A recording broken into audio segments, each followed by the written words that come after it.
the boondoggle, billions of dollars going into a slush fund that doesn't actually meet a requirement that was necessary in the Canadian economy at that point in time.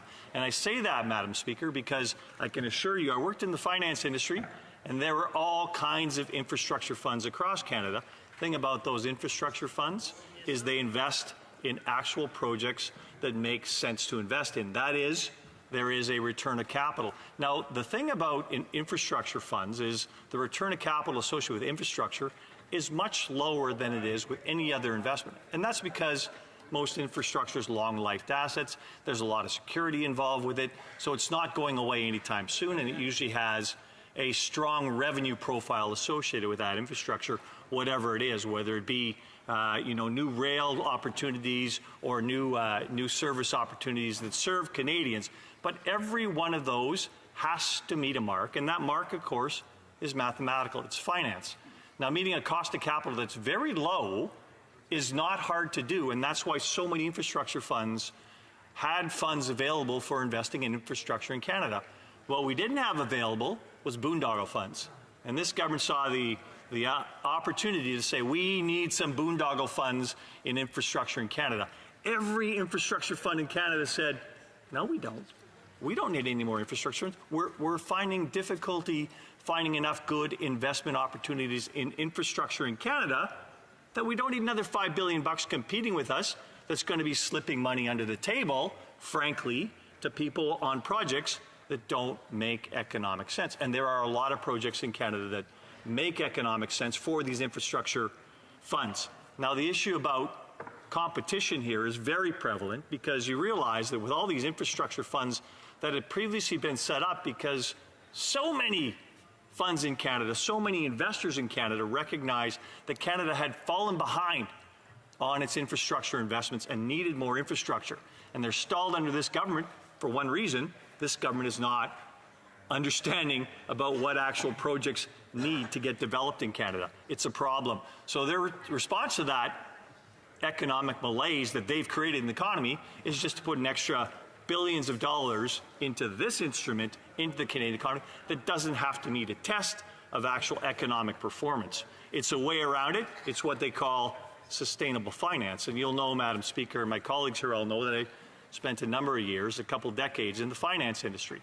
These things are mathematical at the end of the day. And I notice my colleague from Kingston, the Islands, is over there winking at me because he always talks about finance, and I get to instruct him a lot. But the other point here, Madam Speaker, is of course that all these things make sense. At the end of the day, you can't have sustainable finance as a way of playing games around where the return actually comes, because the return actually doesn't come at the end of the day with these funds.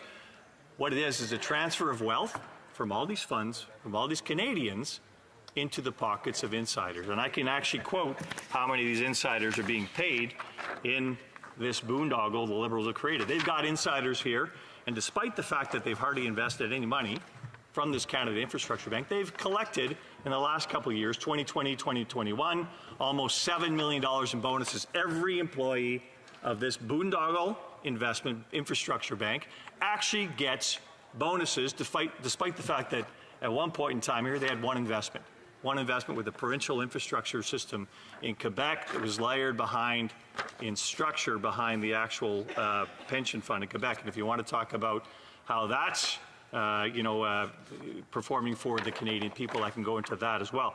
But then in 2021-22, again, $7.7 million in bonuses to these Liberal insiders that they've appointed over there, transferring money again from Canadians to their friends. It's a boondoggle of the highest order. Investing in economic opportunities that don't exist, that aren't there, that are actually just ways of the government saying, we're trying to paper over the fact that we've ruined the economy. So we'll get some money being invested here into a sector where it no longer makes economic sense. I spoke earlier, Madam Speaker, about this whole concept of sustainable finance. There's no such thing as sustainable finance. There's finance. Finance has always been sustainable. The whole thing about math is the numbers have to go around at the end of the day. And I see my colleague from Kingston, the Islands, shrugging about that, like, oh, who cares about if the numbers go around? Well, they do. It matters, Madam Speaker. It matters a lot because at the end of the day, somebody's paying the price. And in this case, the people paying the price are the taxpayers of Canada. And they're paying it to the Liberal insiders. And congratulations, if you're on the inside of that, you're making a good living. If you're regular Canadians, you've seen what's happened to the economy as a result of this government's actions. You've ruined the economy. You've actually have investment leaving this country in the hundreds of billions of dollars over the last 8 years, a significant egress of capital. Canada Pension Plan Investment Board doesn't even invest in Canada. It invests in foreign entities because it does not see the opportunity to invest in Canada.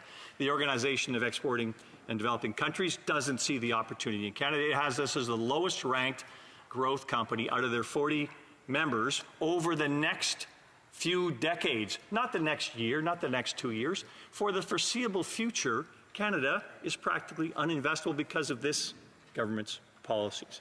Now, I know it's a laughing matter for my colleagues across the way. It's not a laughing matter. Our entire economy depends on this. $1.3 trillion in debt, doubling the national debt. This is not conducive to an actual economy that works, and we've got to get back to making that economy work. What did the government do this year? They doubled down on that, like just not the Canada Infrastructure Bank, but that's not working, so they put $15 billion into a new one, the Canada Growth Fund. Again, without much of a mandate, not passed, it's just, okay, here's some money. We need to have another slush fund that we need to invest in projects that make no economic sense, but make political sense for how shovel the money out the door a little more, collect some friends, put some money in everybody's pockets. It's all a circular economy, as they say, and it's a sustainable finance model. Well, I suggest it's a sustainable finance model for those stuffing money in their jeans. For the rest of Canadians, it's not sustainable at all. It's a boondoggle.